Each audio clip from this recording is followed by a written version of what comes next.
Bismillahirrahmanirrahim. Assalamualaikum warahmatullahi wabarakatuh.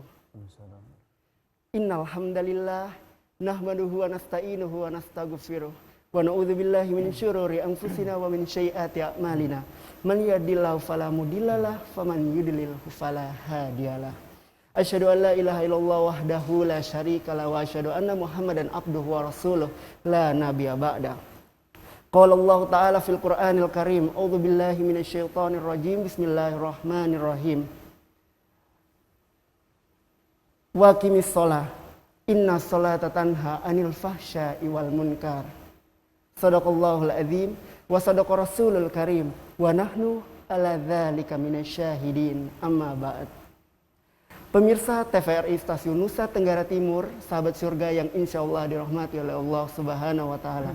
Pada kesempatan sore yang berbahagia ini, di hari Jumat yang mubarak ini, kembali lagi bersama saya Iwan Kurniawan dalam mimbar agama Islam. Teduhkan iman, kuatkan syiar, mampu berbagi tuk sesama, barakallah. Tentunya pada kesempatan sore hari ini pula telah hadir di studio bersama dengan saya, tepatnya di sebelah kiri saya, yaitu ada Al-Mukarram Ustadz Irfanuddin. Dan pada kesempatan hari ini pula kita akan membahas tentang suatu tema yang sungguh sangat luar biasa yang menjadi fondasi keimanan kita kepada Allah Subhanahu wa taala. Yaitu apa, pemirsa? Yaitu meningkatkan kualitas sholat kita di bulan suci Ramadan yang insya Allah sebentar lagi akan kita masuki. Dan pada kesempatan hari ini pula saya akan mempersilahkan Ustadz Irfan untuk menyampaikan materi yang terkait dengan tema kita pada kesempatan sore hari ini tentang sholat, ya, keutamaan sholat itu. Baik, assalamualaikum Ustadz. Waalaikumsalam warahmatullahi wabarakatuh. Apa kabarnya? Silakan. Baik, apa kabarnya hari ini Ustadz? Alhamdulillah baik. Baik, alhamdulillah sehat ya Ustadz ya. Alhamdulillah sehat. Baik. Kita pada kesempatan sore hari ini insya Allah akan membahas tentang keutamaan sholat, terutama di bulan suci Ramadan ya, yang insya Allah kurang lebih beberapa hari lagi akan kita bertemu insya Allah akan kita berjumpa dengan bulan suci Ramadan ini. Baik, Ustadz, mungkin untuk mengawali perjumpaan kita pada kesempatan sore hari ini, saya akan bertanya dulu sedikit mengenai sholat. Kurang lebih apa sih pengertian sholat itu dari kacamata Islam sendiri? Silakan Ustaz. Terima kasih. Assalamualaikum warahmatullahi wabarakatuh. Waalaikumsalam. A'udzu billahi minasyaitonir rajim. Bismillahirrahmanirrahim. Alhamdulillahilladzi hadana subulas salam wa afhamana bi syari'atin nabiyil kiram. Asyhadu an la ilaha illallah wahdahu la syarika lah, lahu dzul jalali wal ikram. Wa asyhadu anna sayyidana wa nabiyyana Muhammadan abduhu wa rasuluh sayyidul arabi wal ajami wal in'am. Allahumma fasholli wa sallim wa barik ala sayyidina Muhammadin wa ala alihi wa sahbihi ajma'in, amma ba'd. Pemirsa TVRI yang budiman yang dirahmati oleh Allah Subhanahu wa taala dimanapun Anda berada, jika kita mengenal tentang sholat, itu artinya berarti kita seorang muslim. Kalau kita seorang muslim yang betul-betul beriman, berarti dia harus memiliki identitas, tidak hanya sebatas di KTP, tidak hanya sebatas namanya saja. Maka identitas sebagai seorang muslim, identitas sebagai seorang mukmin yakni adalah sholat sebagaimana yang disampaikan oleh Rasulullah sallallahu alaihi wasallam, as-sholatu imaduddin, faman aqamaha faqad aqamad-din, wa man tarakaha faqad hadamad-din. Ini adalah pertanda bahwa barang siapa yang mengerjakan sholat berarti dia mendirikan agamanya, dan barang siapa yang meninggalkan sholat berarti dia sama dengan mau meruntuhkan agamanya. Kalau seandainya kita sebagai orang yang memiliki keimanan terhadap Islam, tentunya kita ingin mendirikan agama itu dengan kokoh. maka salah satunya adalah dengan mendirikan sholat. Sesuai dengan pertanyaan tadi, apa makna sholat atau arti sholat menurut kacamata Islam? Sholat adalah cara kita bermediasi dengan Sang Khalik, antara makhluk dengan Sang Khalik, antara ciptaan dengan Sang Pencipta. Karena apa? Ini terjadi pada saat baginda Nabi besar Muhammad sallallahu alaihi wasallam ketika melakukan perjalanan Isra Mi'raj. Salah satu oleh-olehnya yang paling besar itu adalah sholat. Nah, di sini pemirsa TVRI yang budiman yang dirahmati oleh Allah Subhanahu wa taala, saya ketika mempelajari satu ayat, ada orang yang bertanya, "Ustadz, sebetulnya Isra Mi'raj itu dari mana sampai kemana?" Ini mohon maaf saya sedikit bahas dari awal dulu ya. Tentang perjalanan sholat itu diawali karena dari perjalanan Isra Mi'raj. Dari Isra Mi'raj itu sendiri, baginda Rasulullah Shallallahu Alaihi Wasallam dikatakan di dalam surah An-Najm, "Walaqad ra'ahu nazlatan ukhra inda sidratil muntaha indaha jannatul ma'wa." Sampai ke Jannatul Ma'wa, ketika di sana baginda Rasulullah Shallallahu Alaihi Wasallam langsung mendapatkan perintah dari Allah Subhanahu wa taala. Ada yang bertanya, "Ustaz, Isra Mi'raj itu dari mana sampai ke mana?" Kalau saya jawab dari mana sampai ke mana, dari Masjidil Haram sampai ke Masjidil Aqsa, kemudian Mi'raj sampai ke Jannatul Ma'wa, berarti itu sampai ke Allah, saya bilang. Kenapa sampai ke Allah? Karena kalau sudah sampai ke Allah berarti tidak ada pertanyaan lain. Nah, dari situ yang menjadi pertanyaan, kenapa sampai ke Allah? Karena disitulah ada perintah sholat. Ketika kita jawab sampai ke Allah, yang jadi pertanyaan, apakah kita sudah sampai ke Allah? Lah, memangnya bisa kita sampai ke Allah? Ya bisa. Apa jawabannya? Kata baginda Rasulullah Shallallahu Alaihi Wasallam menyampaikan, "As-sholatu mi'rajul mu'minin." Sholat itu adalah tangganya untuk naik ke hadirat Allah. Nah, jadi pertanyaan kedua, nanti akan timbul lagi pertanyaan, memangnya kapan kita bisa bertemu dengan Allah? Kapan kita bisa sampai ke Allah? Apakah menunggu nanti setelah meninggal? Tidak. Karena belum tentu kita juga ketika sudah meninggal bisa berhadapan dengan Allah, belum tentu. Karena yang berhadapan dengan Allah itu hanya orang-orang terpilih saja. Hanya orang-orang terkasih, hanya orang-orang yang memang oleh Allah Subhanahu wa taala diberi kesempatan sudah sampai di situ. Ada yang disebut dengan sholat itu adalah mediasi atau jembatan kita untuk dekat dengan Allah. Karena dengan sholat, insya Allah, apalagi sholatnya itu merasa ketika dirinya sholat, ada panggilan sholat itu, ada rasa kerinduan di dalam hatinya. Ketika kita mau mengerjakan sesuatu, kemudian ada panggilan suara azan, panggilan sholat, wah, getaran hatinya itu ada gitu. Nah, makanya sebagai identitas seorang mukmin yang betul-betul memiliki hati kerinduan terhadap Allah Subhanahu wa taala, pas dia akan memilih mengerjakan sholat. Jadi sholat di dalam pengertian Islam adalah salah satu mediasi untuk lebih dekat lagi kepada Sang Khalik. Itu saja. Baik, jadi pemirsa sahabat surga dimanapun Anda berada, di awal perjumpaan kita telah disampaikan pengertian dari sholat itu sendiri. Dan saya tadi menggarisbawahi dua hal yang dipetik dari pengertian yang telah Ustadz Irfan sampaikan tadi, yaitu yang pertama, sholat itu adalah identitas seorang muslim. Ya. Jadi identitas sebenarnya bukan yang tertera di dalam KTP. Iya, betul. Jadi kalau misalkan di KTP tapi nggak sholat, namanya Islam KTP dong. Gitu ya Ustadz ya. Betul. Jadi kalau misalkan agama yang tertera, misalkan saya Iwan Kurniawan, Iya. Islam Iya. gitu. Tapi kalau nggak menjalankan sholat ya sama aja, itu namanya Islam KTP.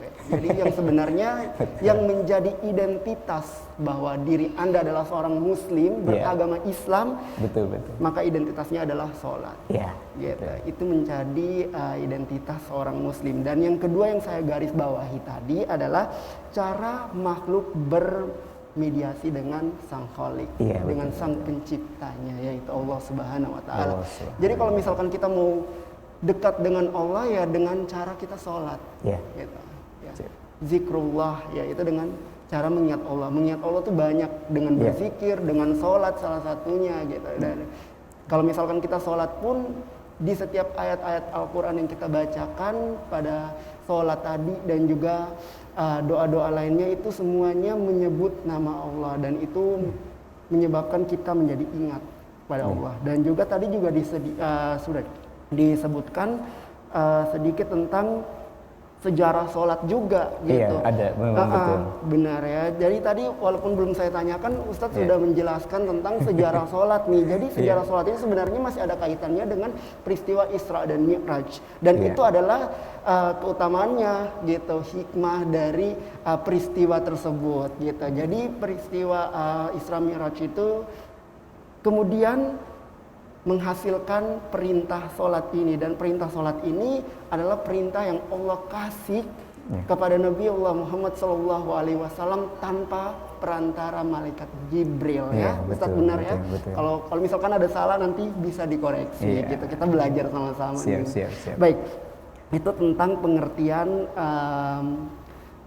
sholat dari kacamata Islam, dan juga tadi sudah jelaskan sedikit tentang sejarah sholat yang berawal dari peristiwa Isra dan Mi'raj. Ya. Baik, selanjutnya untuk sholat itu sendiri, Iya. perintah sholat itu sendiri, adakah dalil di dalam Al-Quran atau Allah memerintahkan kita untuk sholat itu di dalam Al-Quran? Mungkin dalilnya seperti apa, Ustadz? Bisa disebutkan?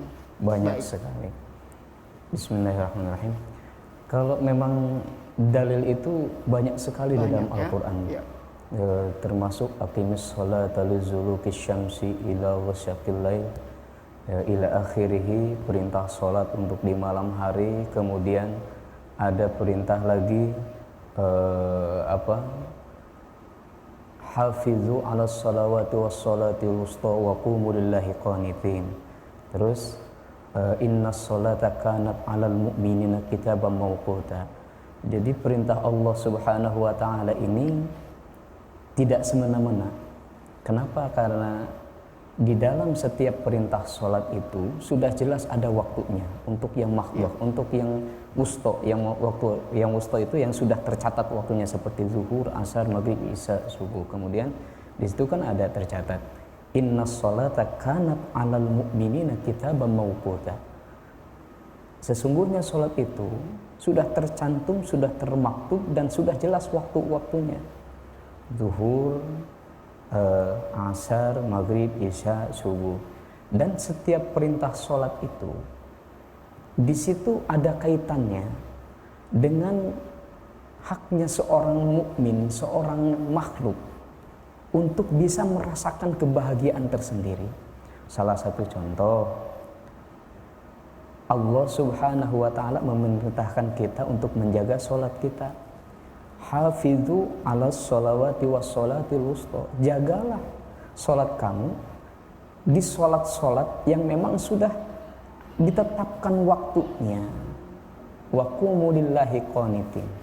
Dan di situ berdirilah kamu karena Allah. Nah, di sini ada sesuatu yang unik. Karena di dalam sholat itu banyak sekali godaan-godaan ketika kita mau melaksanakan sholat. Baik. Masya Allah, termasuk mungkin saya sendiri ya. Ini bukan cerita orang lain, saya sendiri. Kadang ketika ada panggilan Allahu Akbar, ada panggilan sholat. Kemudian hayya 'alas shalah. Ini kan sebetulnya panggilan dari Allah. Nah, ini sebuah keistimewaan, sebuah kemuliaan bagi setiap mukmin, setiap orang-orang yang senang dengan mengerjakan sholat. Kalau seandainya kalian punya kesusahan, kalian punya hutang, kalian istilahnya jomblo, kalau seandainya pemirsa TVRI yang budiman sih masih ada yang jomblo nih, ketika dipanggil dengan suara hayyalah sholat, dirikanlah sholat, itu panggilan dari Allah. Lah, setelah mendirikan sholat itu apa yang akan terjadi? Ada panggilan yang kedua, hayya 'alal falah. Ketika kamu mengerjakan sholat, di situ akan ada kemenangan. Hayya 'alal falah. Nah, ketika kita sudah ada kemenangan di situ, berarti kita alhamdulillah oleh Allah Subhanahu wa taala sudah dijanjikan satu kebahagiaan, satu kemenangan. Nah, dan itu janji Allah, bukan janji kita, bukan janji saya. Kata Allah, hayya 'alal falah itu dirikanlah kemenangan. Ketika kita mengerjakan sholat, insya Allah segala urusan itu Allah yang akan mengurusi segala urusan itu. Nah, ada lagi, kalau seandainya kita menjadi orang yang senang mengerjakan sholat, jangan sampai menjadikan sholat itu menjadi beban. Ya. Nah, kadang ini bukan orang lain, ini saya. Atau mungkin pemirsa juga TVRI yang budiman pernah merasakan ketika ada panggilan sholat, kok sudah zuhur lagi? Kok sudah asar lagi? Kok seperti itu ya? Jadi menjadi satu beban, menjadi satu alasan untuk bermalas-malasan. Sebetulnya tidak boleh. Sholat itu tidak boleh dilalaikan. Fawailul lil musallin alladzina hum an sholatihim sahun. Orang yang sholat saja bisa celaka, apalagi yang tidak sholat. Nanti di dalam surah Al-Mudaththir jelas, masalakakum fi saqar. Ditanya nanti oleh Allah Subhanahu wa taala, apa yang membuat kamu masuk ke neraka Saqar? Qalu, dijawab oleh sang ahli neraka, lam naku minal musallin, sesungguhnya selama kami hidup di dunia kami tidak pernah mengerjakan sholat.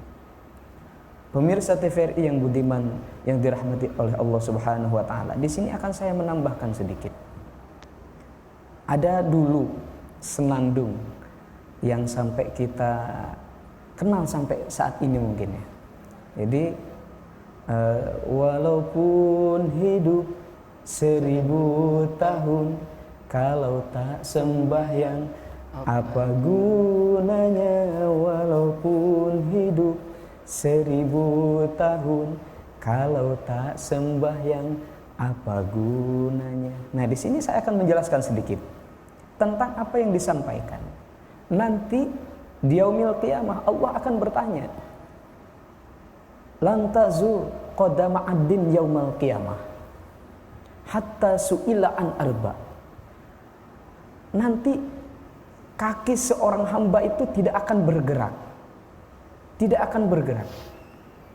Di yaumil qiyamah hatta su'ila an arba', sampai nanti Allah Subhanahu wa taala akan bertanya tentang 4 perkara. Yang pertama, an umrihi fi ma'afna. Tentang umur, kamu lakukan apa saja.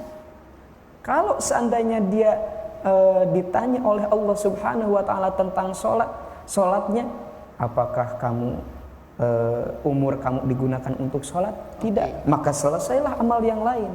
Kenapa? Begini, saya jelaskan. Oke, Ustadz. Ya, baik, siap.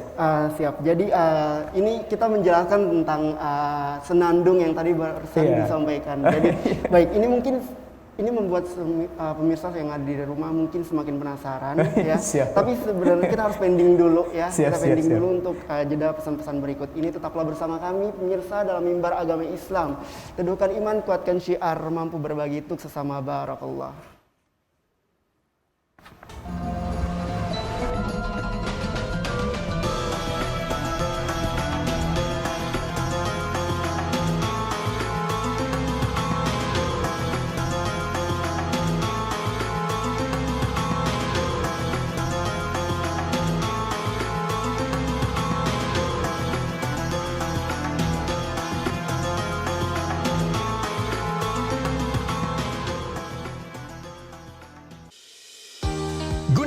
migrasi siaran TV analog ke digital, TVRI akan memulai tahapan analog switch off di 11 kota dan Batam dan akan dilanjutkan secara nasional mulai 2 November 2022. Siaran TVRI sudah dapat ditonton melalui TV digital. Terdiri dari 4 kanal digital. Kanal 1 TVRI Nasional, Kanal 2 TVRI Daerah, Kanal 3 Budaya, dan Kanal 4 Olahraga. Siaran TV digital dapat dinikmati dari televisi yang telah dilengkapi perangkat digital atau dengan televisi lama menggunakan set-top box. Siaran TV digital memberikan kualitas gambar yang bersih, suara jernih, dan beragam konten secara gratis. Yuk beralih ke digital. TV digital bersih, jernih, canggih.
Terima kasih Anda masih bersama kami dalam mimbar agama Islam. Teduhkan iman, kuatkan syiar, mampu berbagi untuk sesama. Barakallah.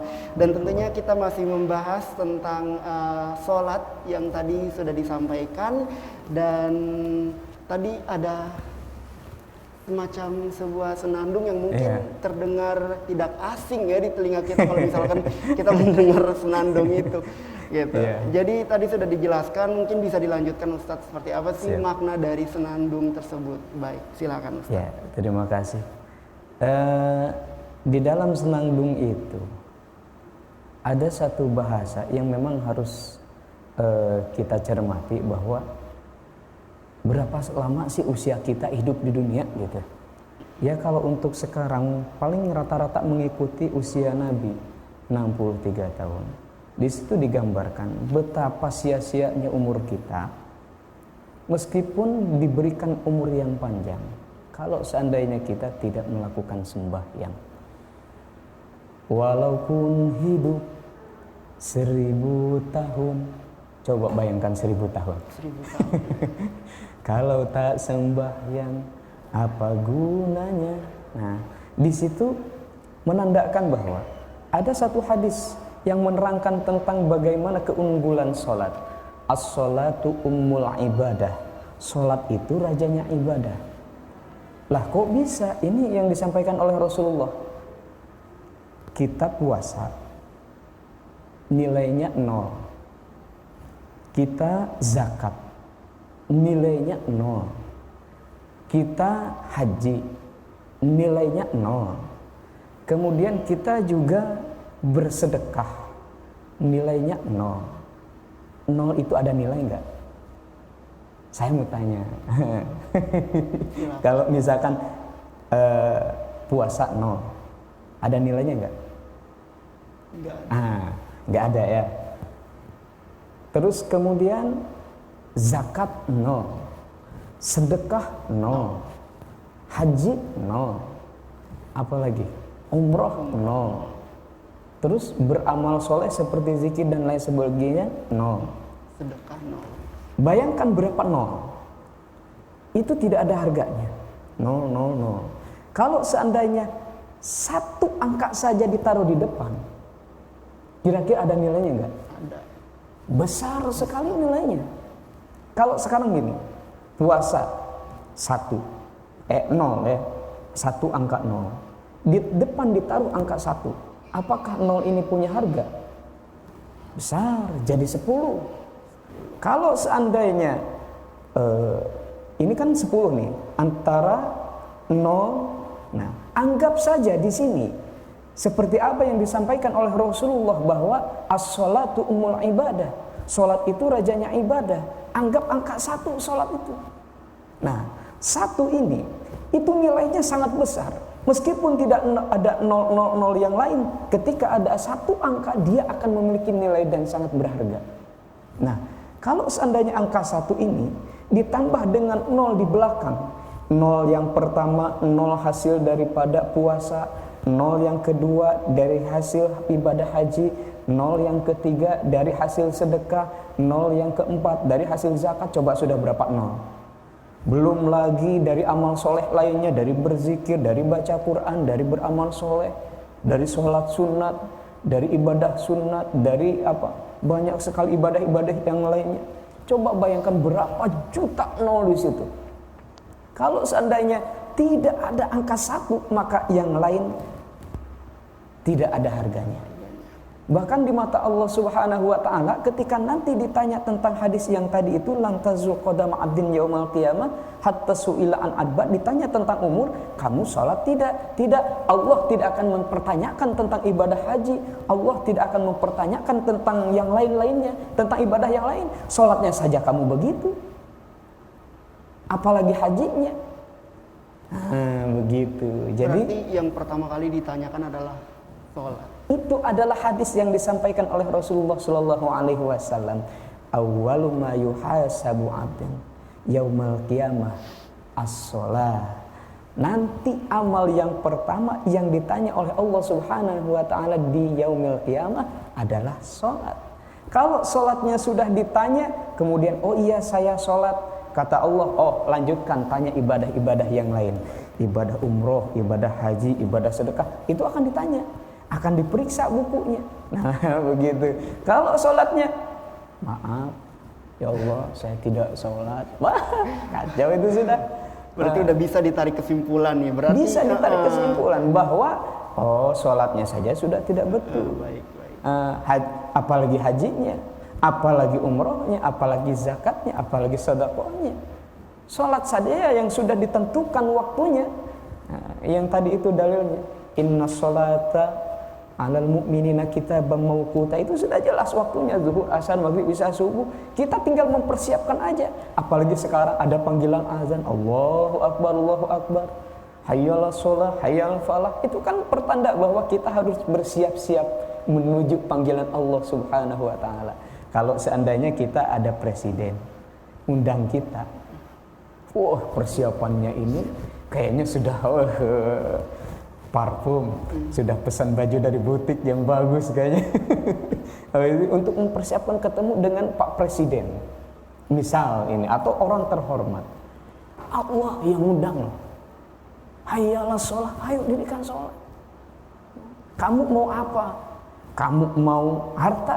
Kamu mau anak soleh? Kamu mau istri cantik? Atau mau tambah istri? Atau misalkan kamu mau melaksanakan perdagangan atau apa, minta sama aku, kata Allah, wa iza sa'alaka ibadi anni fa inni qarib. Apa yang kamu mau, apa yang kamu inginkan, mintalah kepadaku karena sesungguhnya aku dekat. Itu. Jadi sholat itu adalah mediasi kita dengan Allah sebagai sang pencipta. Selain itu, tempat di mana kita berkeluh kesah, tempat kita meminta terhadap sesuatu apa yang kita inginkan. Jadi nilai sholat itu derajatnya as-sholatu ummul ibadah. Sholat itu rajanya ibadah. Kalau diibaratkan antara 0 dengan angka 1. 0 di belakang itu tidak ada nilainya jika tidak ada angka 1 di depan. Tetapi kalau sudah ada angka 1 di depan, berapapun 0 ke belakang, maka nilainya itu akan sangat berharga sekali. Itu yang Baik, ingin jadi tekankan. seperti itu pemirsa ya, sahabat surga dimanapun Anda berada. Jadi tadi sudah dijelaskan tentang dalil, perintah tentang mendirikan sholat di dalam Islam. Dan tentunya tadi Ustadz Irfan sudah menjelaskan kalau bicara tentang dalil sholat, itu banyak sekali ya, Iya, perintah banyak Allah sekali, di dalam Masya Al-Quran. Dan juga tadi juga disampaikan hadis ya tentang sholat juga. Dan saya sedikit tertarik dengan penyampaian Ustadz yang tentang janji Allah yang tadi di lafaz hayya alal falah Iya. gitu. Bahkan Iya, betul. Allah berjanji kalau misalkan Allah manggil kita untuk menuju kemenangan Ya, dengan betul. cara sholat gitu. Jadi sebenarnya kalau misalkan kita gelisah terhadap urusan duniawi, ya mungkin kalau misalkan dengan sholat kita bisa mendapatkan solusinya, harusnya Ya. seperti itu. Jadi kalau misalkan kita lagi galau terhadap hal-hal duniawi, apalagi galau karena doi kan, Iya, jadi betul. kalau misalkan ya udah dirikan sholat aja Yes, gitu, maksudnya yes. seperti itu. Jadi Yeah. kalau kita dirikan sholat itu berarti kita akan menuju kemenangan. Itu janji Allah di Yeah. dalam lafaz azan itu sendiri. Itu panggilan Allah, undangan Allah untuk kita mendirikan sholat dan bermediasi dengan Allah gitu. Baik Ustadz, kita lanjutkan lagi pembahasan kita. Kalau tadi kita sudah menjelaskan tentang pengertian, terus tadi ada sejarahnya juga, terus tadi barusan kita sudah menjelaskan tentang dalil ya, dalil. Baik, selanjutnya Ustadz, mungkin ini pertanyaan yang agak sedikit mulai mendalam dan agak sedikit ini bukan menakut-nakuti ya pemirsa, enggak. Tapi kalau misalkan Allah perintahkan ada pahalanya, lalu apabila kita tidak menjalankan, mungkin ada sesuatu yang bisa kita sebut dengan konsekuensi orang yang tidak menjalankan sholat. Nah pertanyaannya adalah Ustadz, seperti apa ancaman Allah Subhanahu Wa Taala itu terhadap orang-orang yang meninggalkan sholat? Baik. Mungkin lebih bisa dijelaskan lagi seperti apa, sehingga ini mungkin ini juga bisa memberikan efek yang kemudian misalkan kita yang tadinya malas-malasan sholat setelah mendengar penjelasan tadi jadi ya udah sholat dulu lah. Gitu. Baik, silakan Ustadz. Siap. Terima kasih. Bismillahirrahmanirrahim. Konsekuensinya atau resiko orang yang meninggalkan sholat itu sebetulnya sangat besar. Kenapa saya katakan sangat besar? Di awal tadi saya katakan bahwa sholat itu adalah identitas. Sebagaimana yang disampaikan oleh Rasulullah, as-sholatu imaduddin, faman aqamaha faqad aqamaddin, wa man tarakaha faqad hadamaddin. Di sini orang yang meninggalkan sholat itu konsekuensinya sama dengan meruntuhkan agama, karena tidak mau mendirikan agama itu sendiri. Ketika ada satu bangunan kemudian tidak ada tiang, maka runtuh. Akibat daripada runtuhnya itu maka akan celaka. Ini yang disebut dengan konsekuensi. Kalau di akhirat, bahwa setiap orang yang tidak pernah melaksanakan sholat, atau jangankan orang yang tidak melaksanakan sholat, orang yang melalaikan sholat saja, itu sudah ada bagian nerakanya. Neraka jahim itu sudah menunggu. Neraka sakor saja sudah menunggu, kan gitu. Masalakakum fi sakor, apa yang membuat kamu bisa masuk neraka sakor? Di situ sudah jelas di dalam surah Al-Muddatsir ayat 42. Masalakakum fi sakor, qalu lam nakum minal musallin. Saya tidak pernah sholat ya Allah. Di situ saya sudah jelas bahwa tidak hanya orang-orang itu kan ancaman untuk nanti di akhirat. Ancaman untuk manusia yang meninggalkan sholat selama di dunia, maka dia akan dijauhi oleh Allah Subhanahu wa Ta'ala. Na'udzubillah. Kalau seandainya kita sebagai mukmin yang baik, muslim yang baik, tentunya ingin selalu dekat dengan Allah. Tentunya, pasti. Tapi kalau seandainya kita memang tidak mau dekat dengan Allah, pasti orang itu tidak mau mengerjakan sholat, melalaikan perintah Allah. Nah, kalau orang-orang sudah seperti itu, maka hatinya akan terbalut oleh satu nafsu yang sangat besar, itu yang disebut dengan qalbi qas, hati yang keras. Meskipun rumahnya di samping masjid, ketika ada panggilan suara azan, itu dia tidak akan tergugah hatinya, tidak akan tersentuh. Sebetulnya mukmin yang baik itu seperti yang dijelaskan oleh Allah Subhanahu wa taala di dalam Al-Qur'an, innamal mu'minuna alladzina idza dzukirallahu wajilat qulubuhum wa idza tuliyat alaihim ayatuhu zadatuhum imana wa ala rabbihim yatawakkalun. Ini pertanda bahwa innamal mu'minuna alladzina idza dzukirallahu wajilat qulubuhum. Ketika dirinya mengaku sebagai seorang mukmin yang baik, ketika dipanggil dengan suara atas nama Allah, hatinya itu akan bergetar, hatinya itu akan terketuk. Kalau seandainya hatinya sudah tidak terketuk, berarti sudah terkena penyakit qalbi qas, punya penyakit yang keras hati. Na'udzubillah. Di akhirat saja itu sudah dijanjikan masuk neraka sakor, di dunia akan dijauhi oleh Allah, dan kemudian hatinya akan menjadi beku keras karena tidak ada lagi getaran sebagai seorang mukmin ketika dipanggil dengan atas nama Allah. Naudzubillah min dzalik. Ya Allah, semoga kita dijauhkan dari hal-hal yang seperti itu, dan amin ya Allah. Marilah kita lebih bersemangat lagi untuk mendirikan sholat gitu.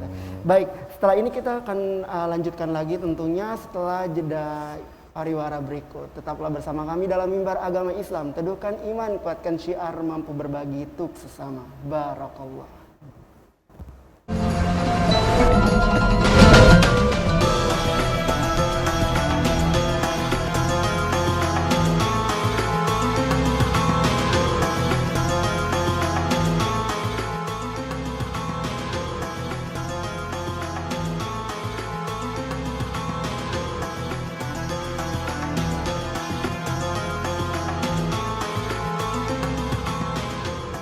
Iman, kuatkan syiar, mampu berbagi untuk sesama.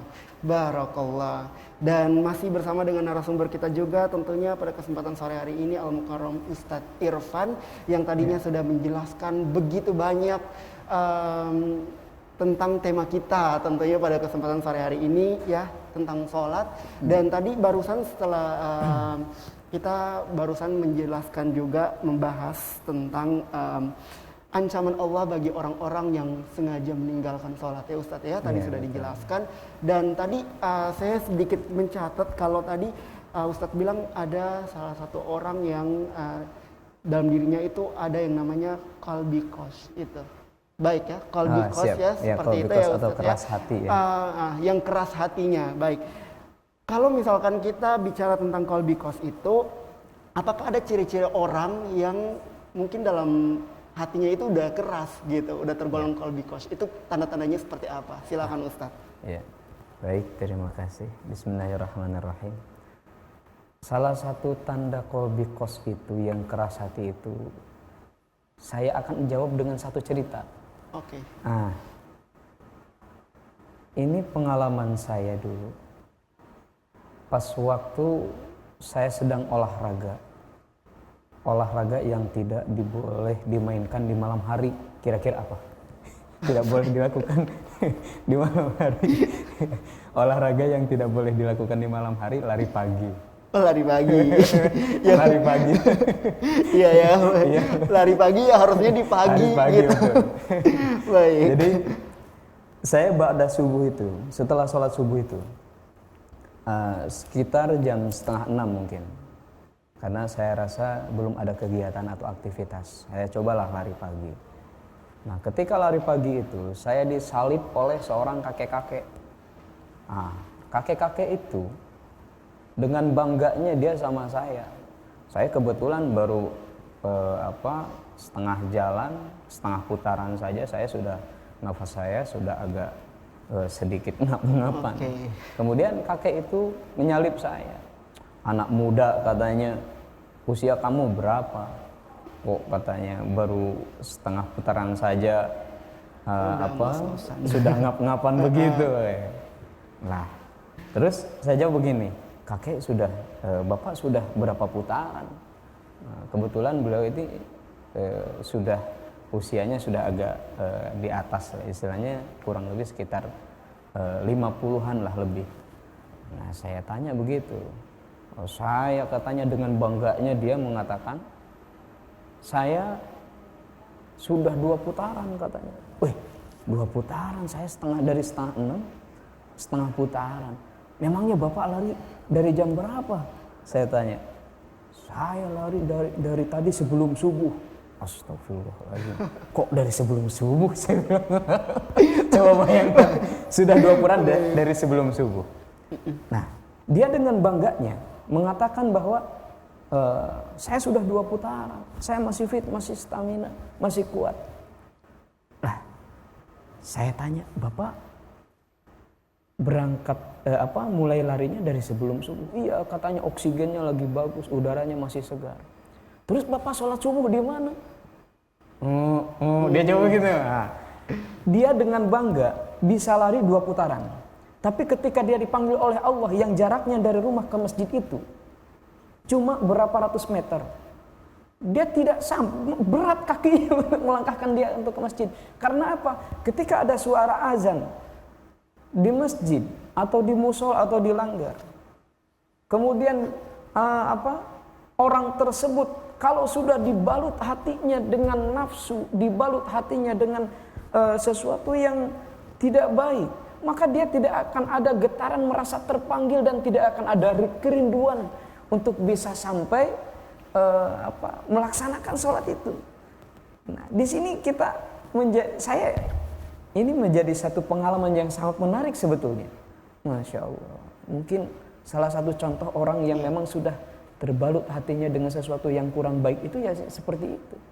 Dia dengan bangga dia bisa berlari 2 putaran, tapi dia tidak bangga, tidak mampu untuk melangkahkan kakinya ke masjid. Dia merasa ringan kakinya untuk melakukan sesuatu hal yang sebetulnya kurang bermanfaat. Tetapi ketika dia dipanggil oleh panggilan Allah, karena hatinya sudah tidak ada getaran lagi seperti yang tadi, dzukirallahu wajilat qulubuhum, tidak ada getaran, tidak ada kerinduan, meskipun dekat dia merasa berat saja. Karena panggilan sholat itu sudah jadi beban. Dia akhirnya bermalas-malasan, dia tidak mau ke masjid, bahkan meninggalkan sholat. Na'udzubillah. Orang yang seperti itu adalah salah satu contoh orang yang memang memiliki qalbi qos atau keras hati. Dipanggil dengan azan tidak datang ke masjid, bahkan na'udzubillah dia tidak sholat. Nah, itu salah satu contoh dari qalbi qos. Kakek 50 tahun. Bangga.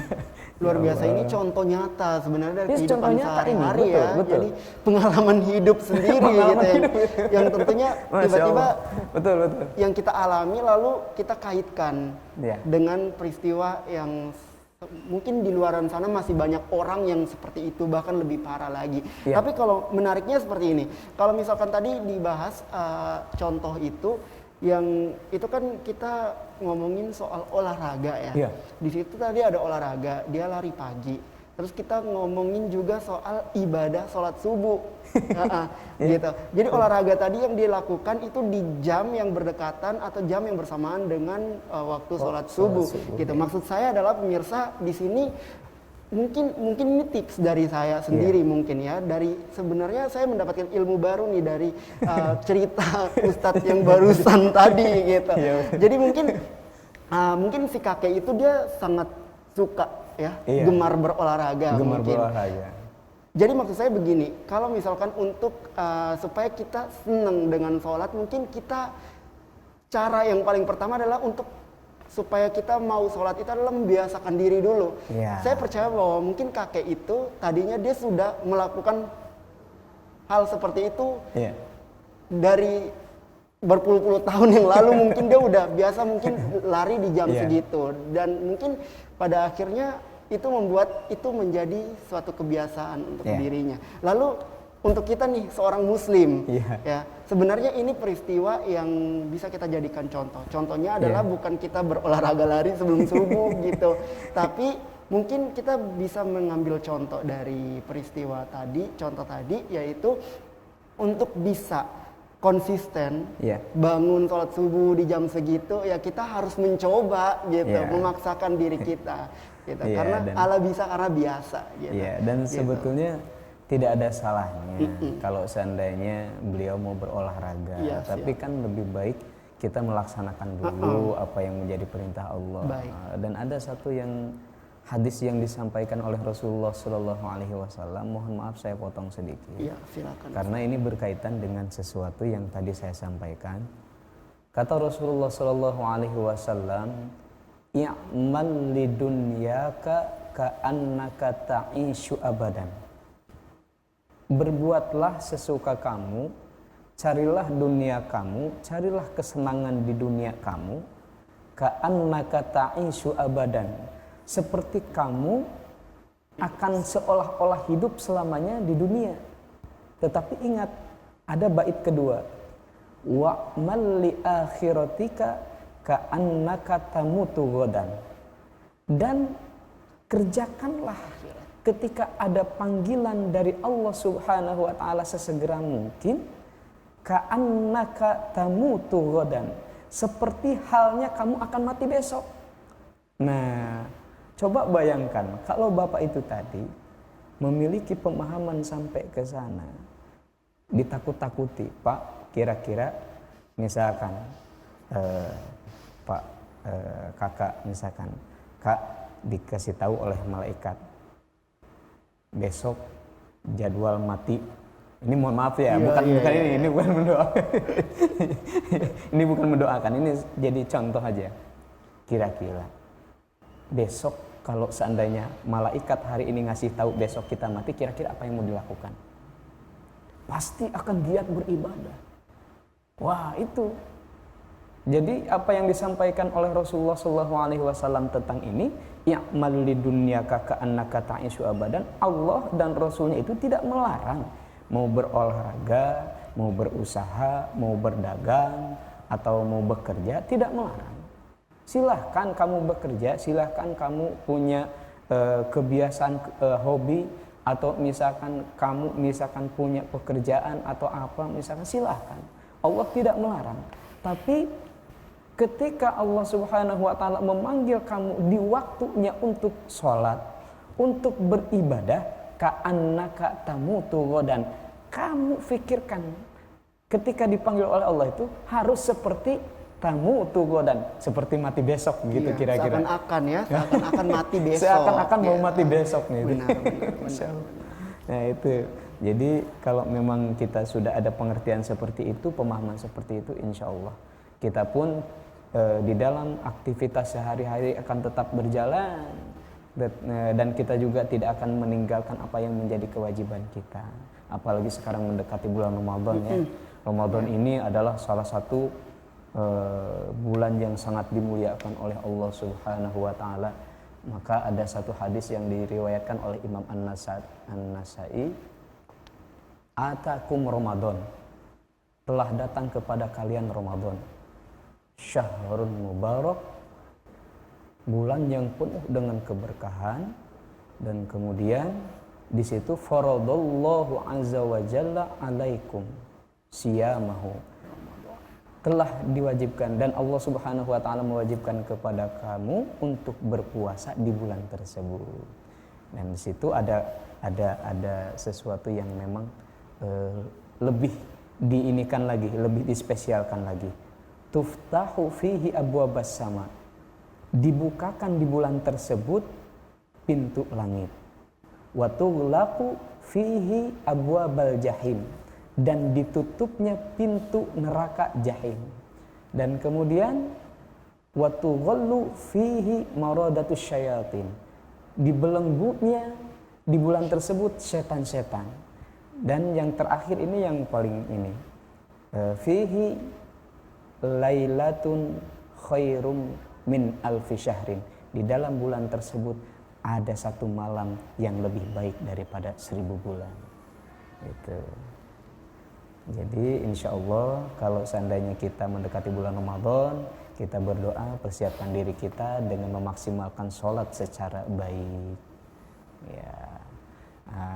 Dan kalau seandainya kita punya sesuatu yang memang menjadi ganjalan untuk mendekatkan kita kepada Allah, maka coba diperbaiki dari sekarang. Nanti di bulan Ramadan, agar sholat kita itu menjadi lebih khusyuk, menjadi lebih tenang, menjadi lebih damai.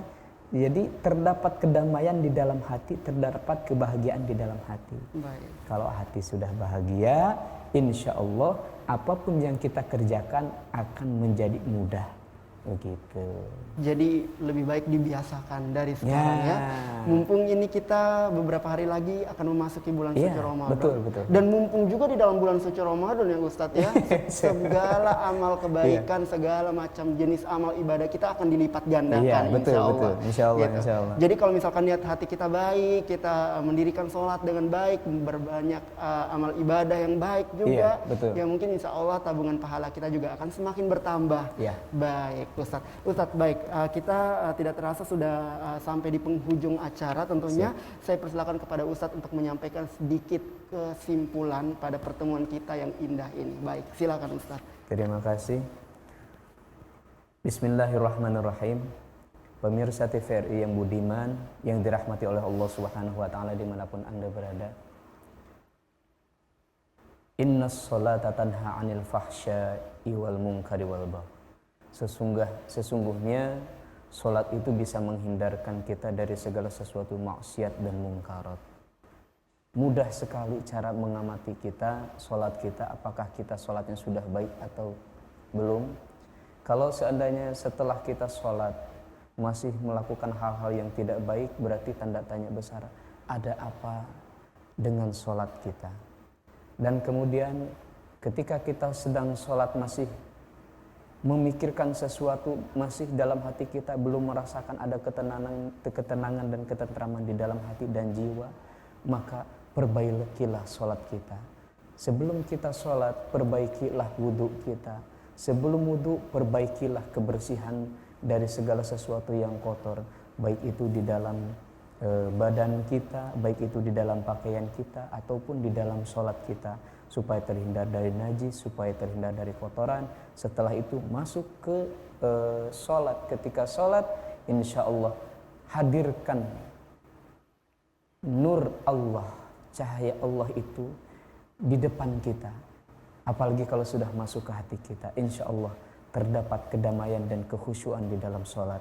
Niatkan di dalam sholat kita bukan untuk ingin mendapatkan surga atau karena takut karena neraka, tetapi karena memang kita ingin dekat dengan Allah. Insya Allah kalau sudah seperti itu, kita akan menjadi manusia yang dijanjikan oleh Allah. A'dadtu li'ibadiyas sholihin ma la ainun ra'at wa la udhunun sami'at wa la khadra ala qalbil bashar.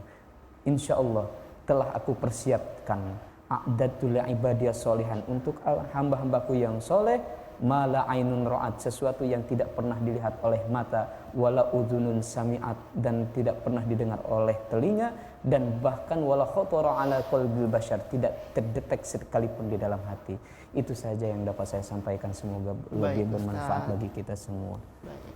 Terima kasih atas penjelasannya, semoga ya bermanfaat untuk diri saya pribadi dan juga untuk seluruh pemirsa TVRI Nusa Tenggara Timur, sahabat surga yang insya Allah diberkahi oleh Allah Subhanahu wa Ta'ala.